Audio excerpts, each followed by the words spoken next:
Bonjour, je me propose dans cette vidéo de vous présenter la manière dont on utilise un Raspberry Pi et en particulier la manière dont on installe le système d'exploitation Pi OS sur ces Raspberry.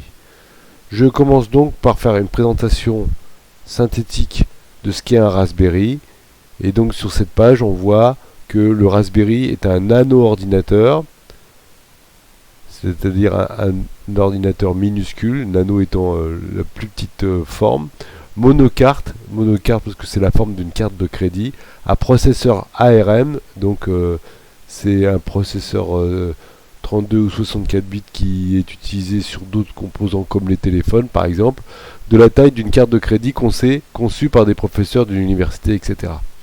Donc ce Raspberry,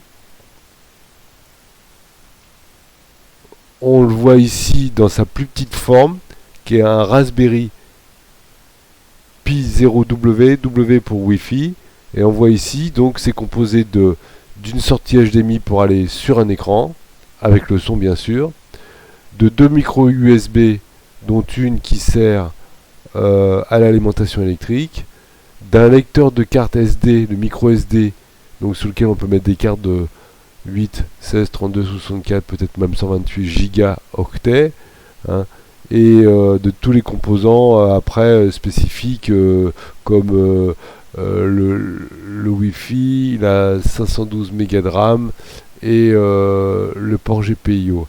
Et dans le modèle plus évolué, voilà, le 3B, donc on a là vraiment le format d'une carte de crédit, donc c'est très petit, hein, avec un port HDMI pleine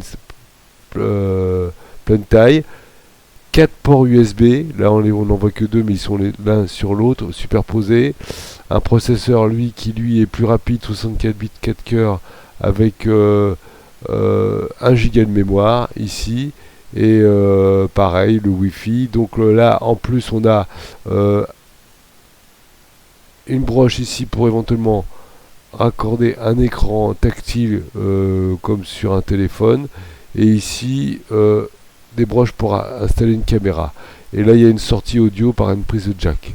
Donc on peut aussi bien sûr connecter ce Raspberry 3B au réseau soit par le Wi-Fi, hein, il a aussi le Bluetooth, hein, donc le Wi-Fi 2.4 ou 5 GHz, le Bluetooth, mais aussi on peut le raccorder au réseau Ethernet par un câble jusqu'à je crois que c'est 100 mégabits par seconde.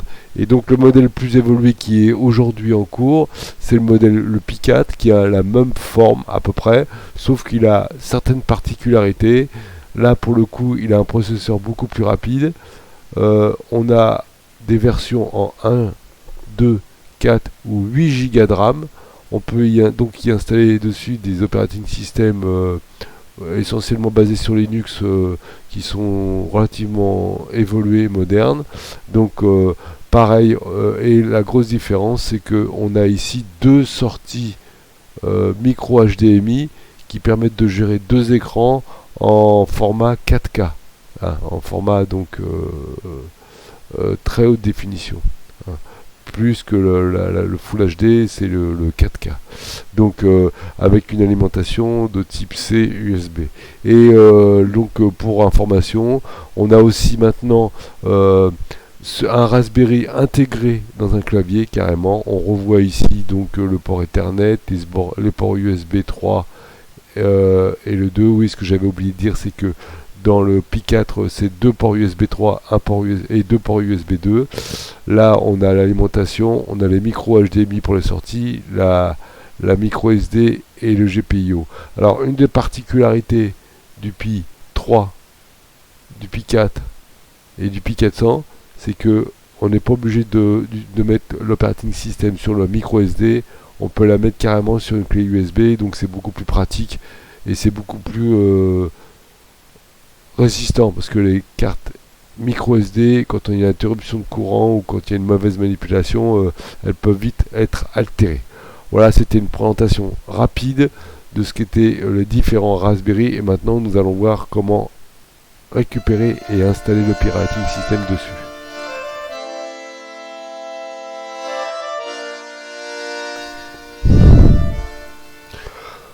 Pour installer un système d'exploitation, j'utilise le Raspberry Pi Imager qui est disponible sur Linux et Windows. Donc on choisit sa distribution. Vous voyez qu'il y en a un certain nombre, hein, des distributions orientées jeux, orientées bureautique, orientées diffusion de multimédia. Moi je vais utiliser le Raspbian standard, hein. Et donc on choisit sa carte sur laquelle on va écrire et on va lancer l'installation du logiciel sur la carte SD. Alors je fais une petite aparté ici puisque après on va accélérer la vidéo.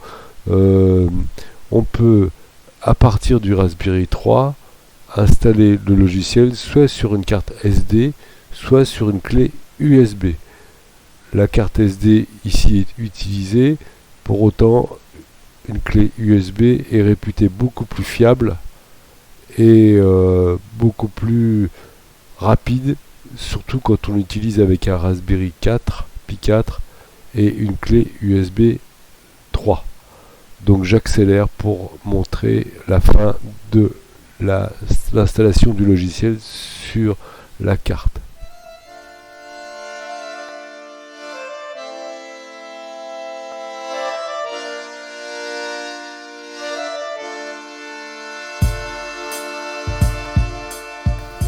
Donc nous approchons de la fin de l'écriture du logiciel. Vous voyez, on est passé de l'écriture writing à la vérification, verifying, et donc quand la vérification arrivera à son terme, on nous demandera d'extraire de la clé ou la carte SD de son support, puisqu'elle sera prête à être mise dans le Raspberry.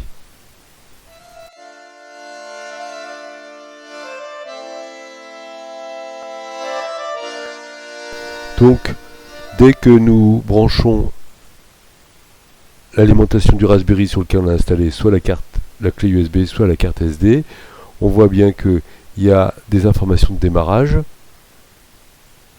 Et là, il retaille les fichiers système en adéquation avec la taille de la carte.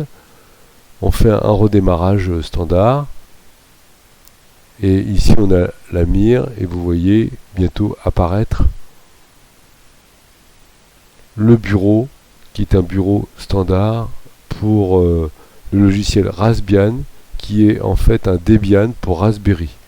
Donc il a été customisé pour ce type de nano-ordinateur et au début donc il va nous demander un certain nombre de customisations. Vous voyez, il lance l'environnement et on va directement accéder au bureau. Donc la customisation elle est complètement intégrée, c'est-à-dire que il va tout de suite détecter qu'on vient de lancer l'interface et donc il va nous proposer des mises à jour de paramètres pour qu'on puisse utiliser au mieux ce logiciel Raspbian. On y arrive. Effectivement, ça peut paraître assez long, mais on verra par la suite. Voilà, on a le bureau. Et donc, on verra par la suite que c'est beaucoup plus rapide qu'une fois que tout est installé. Là, c'est la phase d'installation. Donc, il nous fait un écran de bienvenue. On voit l'IP au-dessus parce que ce Raspbian, il est connecté directement par un câble USB, un câble réseau, pardon, à Ethernet. Je n'utilise pas le Wi-Fi. Dans ce cas de figure, c'est pour accélérer les mises à jour qu'on va voir tout à l'heure. Alors ici, on sélectionne le pays. Donc on va y sélectionner la France. Voilà. C'est bon. Là, on va sélectionner la langue, donc, parce qu'en France, il peut y avoir plusieurs langues, bien sûr. Hein. Bon, ça c'est... Donc je mets French, hein, c'est un peu bizarre, mais... Donc je n'utilise pas, bien sûr, le clavier US ou le langage anglais. Je resterai en français. Donc je peux appuyer sur Next. Là, il met à jour la localisation, c'est-à-dire que tous les paramètres de localisation qui sont le Wi-Fi, qui sont sur tout le clavier. Et ici, il me demande de rentrer un nouveau mot de passe. Donc on est obligé de mettre un mot de passe.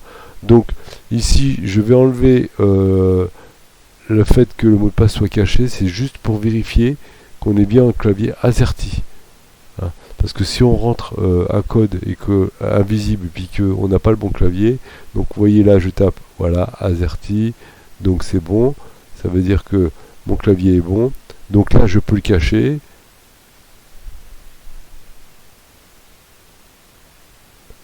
Et je vais mettre le mot de passe du compte. Alors le compte, l'utilisateur c'est PI. Donc je mets un mot de passe. Et comme d'habitude, bien sûr, je mets mon mot de passe. Et il va demander de le confirmer pour vérifier que je ne me suis pas trompé. Parce que sinon, si on ne trouve plus le mot de passe, c'est très très gênant. Donc quand je vais sur Next, vous voyez ici, il me dit en anglais, est-ce que l'écran peut montrer des bords noirs? Je dis oui, donc je coche oui. En fait, c'est par rapport à l'interface HDMI. Avant, il fallait le modifier à la main, mais maintenant, c'est complètement automatique. Et là, il va avoir une installation relativement longue. En fait, c'est pas une installation. Là, déjà, il va me proposer le Wi-Fi, donc je refuse, puisque de toute façon, je suis avec mon câble Ethernet. Donc, je saute, skip, je saute ce paramétrage. Et donc, ici, il va modifier mon operating system pour mettre les dernières versions et les dernières mises à jour. Donc, c'est une opération qui peut prendre du temps. Donc, je vous reprends à la fin de cette opération.